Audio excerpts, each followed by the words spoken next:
I often get angry with myself. But why am I so unsure of myself all the time? And why don't I truly believe in myself? After all, it makes my life more difficult, especially now that I have a boyfriend. I really like him, and I don't want to ruin everything. So I just need to share my story and get your opinion. My name is Katie, and I live with my dad. 2 years ago, my mother left us and ran away with another lover. My father couldn't cope with it and started drinking. He spent over 6 months in his garage without ever putting the bottle down. When he finally quit, it turned out that we had absolutely no money. Dad's a mechanic. Collecting and repairing cars is all he knows how to do. But now, nobody wants anything to do with him. So I had to start earning money. But I also have school. I would have dropped out, but I don't want to be like my mother. She gave birth to me at 16 and never went back. I understand that I need an education, but I hope you know how hard it is for me to see all of these girls dressed up, when all I have is my old sweater, which I recently patched a hole on, by the way. Dean is who noticed it. Dean is the most popular guy in our school. I remember the day we first spoke. If he had known more about cars, it never would have happened at all. Here's what happened. I was on my way home from school and saw him on the road. He was leaning against his Porsche with his hands on his head. I realized that his car had broken down, and I figured I could help. After all, I had grown up in my father's garage, and at 13 had already put together a carburetor. But I was embarrassed to talk to Dean and passed him. Then he called to me. Hey, how are you? We go to the same school, right? I had often dreamed about Dean talking to me, but in my head, it never sounded so horrible. This self-absorbed ass wasn't even sure that he had seen me before. He asked to use my phone because his was dead, and he needed to call for help. But I didn't have one. I know what you're thinking. Who doesn't have a phone? But a couple of months ago, I had to choose between buying a phone and making a mortgage payment. I chose the latter. Since I was ashamed to tell him, I offered to check out what was wrong with the car. Dean didn't mind. I felt him watching me closely as I examined the car, and I blushed terribly. But I knew what I was doing. After all, I just love cars. I didn't find anything under the hood, and looked into the passenger compartment to take a look at the fuse box. It smelled so nice. Dean had the best of everything. As I had suspected, he had blown a fuse. No big deal. I knew there'd be one in my father's garage to replace it. I mentioned this to Dean before I realized that I would need to go with him to get the fuse. Damn it, I didn't want him to see how I live. Plus, I didn't know what to talk about or how to act with him. The 10-minute walk to my house seemed like an eternity. I was terribly shy, and there was an awkward silence the entire time. Finally, we got the fuse, made it back to the car, and I quickly fixed it. Now I was free. Dean even whistled with delight when the car started up. He pressed the gas, and the engine roared. I also got a bit of a rush. The sound of an old Porsche is so awesome. Apparently, I involuntarily smiled, because Dean said, "Wow, your first smile this whole time." He asked if I liked his ride. I loved it, but instead, I mumbled that it wasn't bad, a little weathered. "Like that sweater," he said softly, holding my hand. "You must love it a lot to be wearing it even with a hole." From that moment on, Dean started saying hello to me at school. But to even dream that a guy like him would pay attention to a girl like me was a sign of mental illness.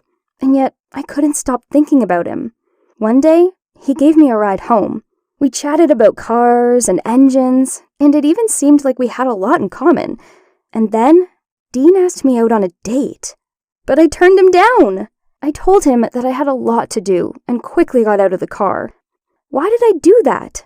Probably because I was scared. Because I couldn't trust him. I couldn't believe that he really wanted to go out with me, because I knew which kind of girls he usually went out with. And I don't look anything like them. Maybe if you dressed me up and did my hair, but I don't have the money for that stuff, and I don't even know how to make myself up. And to laugh on command like they did, let alone to flirt? Dean wasn't a match for me, and that's all there was to it. I was home alone on a Friday. I was trying to stay busy as a distraction, but I couldn't get our last conversation out of my head. And suddenly, I heard the roar of his motor outside the windows. Dean said that something was wrong with his car again, and he would be grateful if I could take a look at it. He suggested that it was a fuse again, and I opened the car door. In the front seat was a huge bouquet and a note. Katie, walk with me. So we started dating. At least, that's what I want to believe. Dean bought me a phone. He buys me new clothes and takes me to restaurants for dinner. I know how it sounds. I don't know if I'm doing the right thing by accepting his gifts. Sometimes it feels like I'm just a toy for him.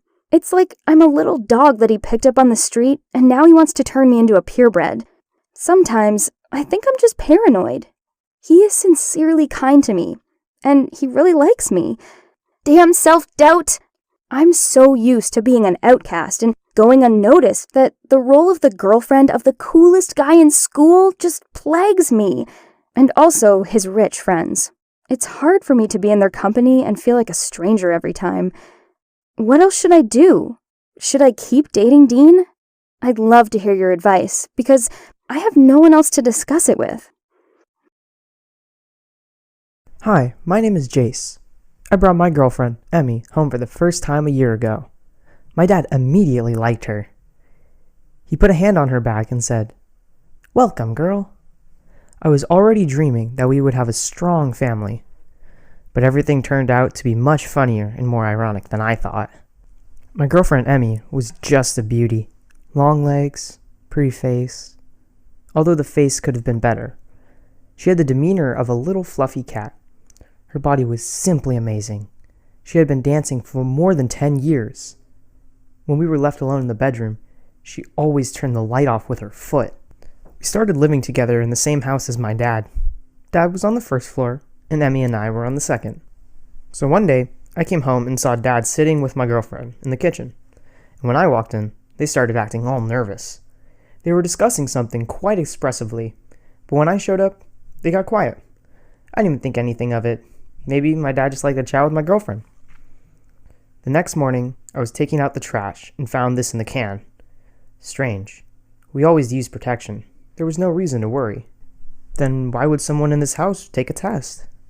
I decided to make a joke out of it and brought the test to my girlfriend that same night.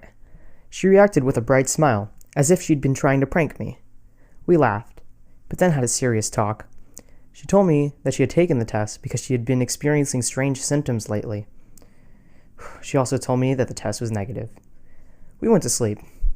The day after that, I found my dad and my girlfriend in the kitchen, again. They were sitting there, looking very excited, and I started getting bad thoughts in my head.